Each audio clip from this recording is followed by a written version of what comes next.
খারাপ দিনের চাইতেও খারাপ দিন এসেছে। চট্টগ্রামে কারো যদি দিন খারাপও যায় তারপরও তার পক্ষে 150 160 রান করা সম্ভব। বাংলাদেশ করেছে 149।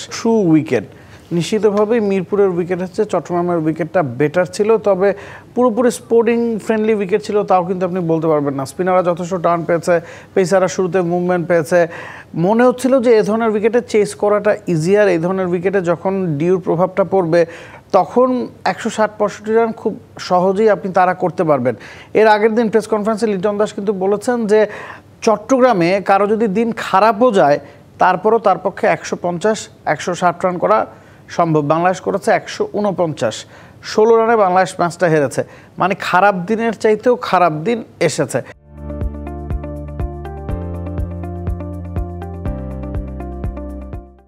এখন আপনি 165 রান ওয়েস্ট ইন্ডিজ কিন্তু করতে পারারই কথা না।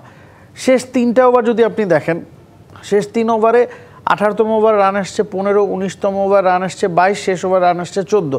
তো ওই জায়গায় 3 ওভারে যে 51 রান এসছে, 3 ওভারে আপনি সর্বোচ্চ 30-35 রান হয়তো কনসিড করার কথা, সেই জায়গায় আপনি 51 রান কনসিড করেছেন। 5 ওভারে 63 রান কনসিড করেছেন এবং শেষ দিকে মোমেন্টামটা আসলে চলে গিয়েছিল পুরোপুরি ওয়েস্ট ইন্ডিজের দখলে।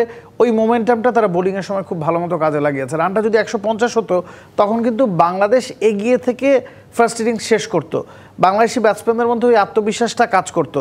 তো 165 রান যখন হয়ে গেছে, তার চেয়েও বড় কথা যে সিচুয়েশনে বাংলাদেশ ছিল সেখান থেকে 165 রান হয়ে যাওয়াটা বাংলাদেশের ব্যাটসম্যানদের উপর আসলে চাপ তৈরি করছে এবং চাপে ভেঙে পড়ার উদাহরণ তো আসলে আমরা গেল 1.5-2 মাসে অনেকবারই দেখেছি।